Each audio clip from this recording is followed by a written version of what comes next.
er det vigtigt at stemme? Det er sgu heller ikke du ved. Du har ikke nogen indflydelse alligevel. Altså, jeg synes jo, det er vigtigt at stemme, fordi hvis vi ikke stemmer, så ville vi jo ikke vide, hvad vi skulle ske med Danmark. Og jeg gider altså ikke engang til med alle det der 2. verdenskrig. Dengang jeg var barn, der var det jo helt forfærdeligt. Vi kunne ikke engang lege ud på vejen, uden at være bange for at blive bombet af en tysker. Så altså, jeg stemmer Dansk Folkeparti.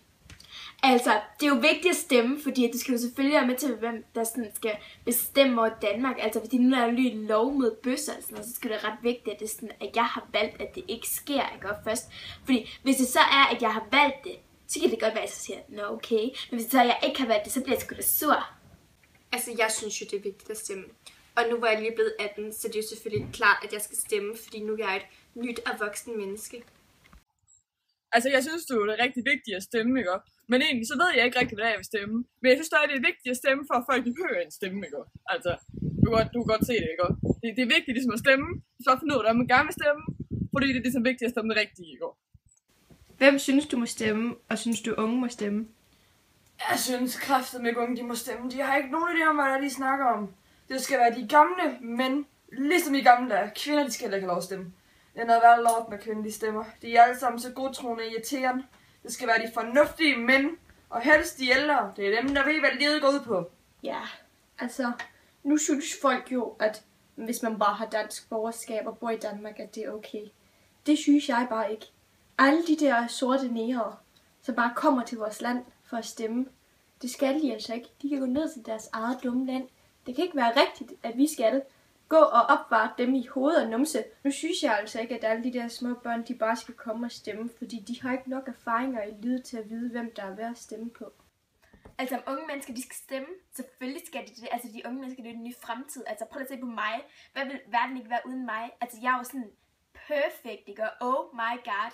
Men altså, hvis unge ikke stemmer, så er det kun de gamle. Og så ender med at få sådan en racistisk Dansk Folkeparti eller sådan noget. Med hende der, hvad hedder det nu? Pia Kruse. I Danmark har vi jo den gyldne lov, der hedder, at man ikke må stemme, før man er 18. Og ja, altså udover det, så er det jo alle, der ligesom må stemme, du ved, altså både unge mennesker og gamle mennesker, og de der midt imellem mennesker. Altså alle over 18 i Danmark kan jo sådan set stemme, ikke? Og det synes jeg er rigtig, rigtig fint. Både gamle og unge, alle der er over 18 kan stemme. Og det er lige meget, hvordan du ser ud, eller hvem du er. Så længe du simpelthen er fyldt 18, og du har en statsborgerskab i Danmark, pas, tror jeg også, så kan du egentlig stemme. Hvad sker der, hvis man ikke stemmer? Der sker ikke en skid. Det er kraftigt det samme alle sammen. Altså, en stemme fra eller til, det er mega lige meget. Jeg synes bare ikke, det går, når der kommer sådan en lille barn, som vil stemme på Socialdemokraterne. Fordi det er det, der lyder sejst. At det ikke det, børn siger nu til deres. Altså, hvis du ikke stemmer, så er du dum. Altså, det skal være dumt ikke at stemme. Når du har en mulighed for noget, skal du bare tage den. Altså, hallo! Altså personligt synes jeg jo ikke, at der sker noget, hvis man ikke stemmer. Jeg har jo ikke stemt de sidste 18 år, fordi jeg ikke har været gammel nok. Så jeg synes faktisk, det er lidt lige meget, om du stemmer eller ej. Men altså, jeg har jo tænkt mig at stemme, fordi jeg kan nu, så Altså det der sker, når man ikke stemmer, der sker egentlig ikke noget. En stemme kommer bare ikke med, så man har ikke nogen indflydelse. Ikke? Og det kunne godt være lidt skidt, hvis man har en masse idéer, som er rigtig gode. Fordi det handler jo ligesom om at forbedre vores samfund. Ikke? Og det kan man ikke, hvis man ikke siger noget. Hvem kan man stemme på? Altså nu vil jeg gerne lige fortælle noget rendyrket fakta. Man kan stemme på nærmest hele verden, altså. Men der er kun 179, der kommer ind i Folketinget. Og ud af de her 179, der er der en hel masse overmennesker. Jeg vil gerne lige påpege, at de er alle sammen nogle landende jubelidioter. Men altså, der er hende der Pia L, og der er hende der Helle Lykke og Lars Thorning og alt det der. Og de er kraftedeme alle sammen bare nogle åndssvage mennesker. Det er helt forfærdeligt, du. De er virkelig, virkelig åndssvage. Altså, det er virkelig, virkelig dumt. Ja, altså der er jo Helle Thorning fra Socialdemokraterne, og så er der jo Lars Løkke fra Venstre. Dem kan de selvfølgelig godt stemme på, og det er måske dem, folk kender mest. Og så er der selvfølgelig alle de andre partier, du kan stemme på, og så er de der små løsgængere, som, ja, de bliver jo ikke til noget afgivet.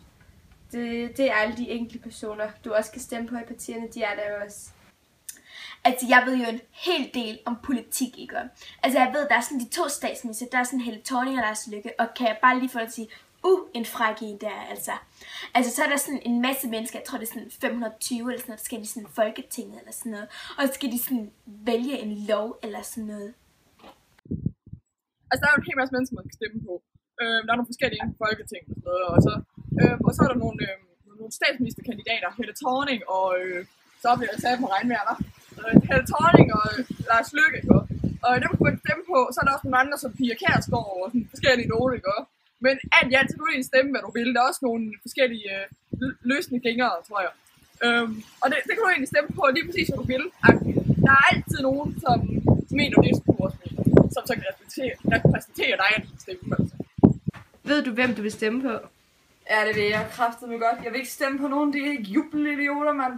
De har ingen idé om, hvad de snakker om. De er alle sammen lige dumme, altså. Altså, jeg stemmer Dansk Folkeparti.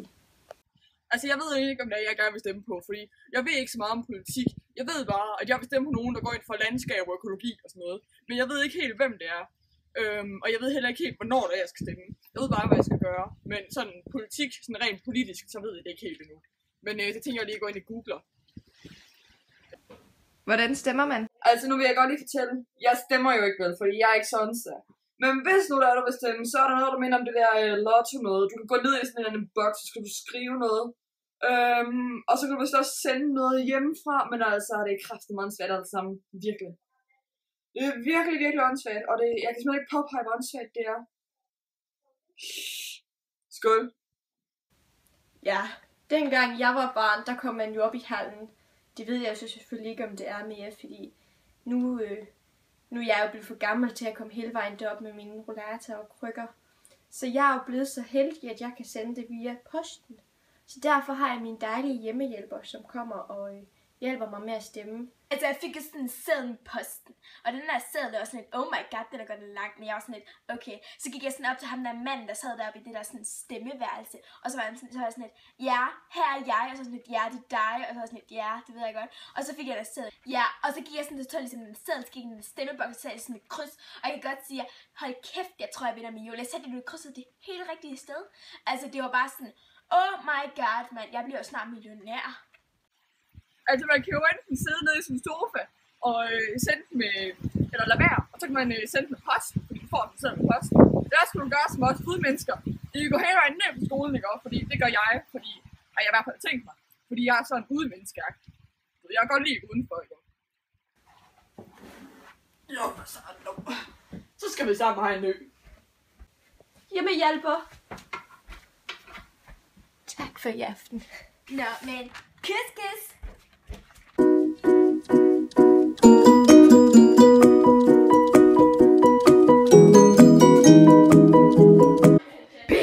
Go. Altså, jeg kan ikke huske, hvad det var. Det er vigtigt. Nej. Når jeg synes, du sagde go. Go. Hvorfor? Du skal ikke stille spørgsmål. Jeg siger det en gang til. Ja. Men. Hvad var det spørgsmål, det var?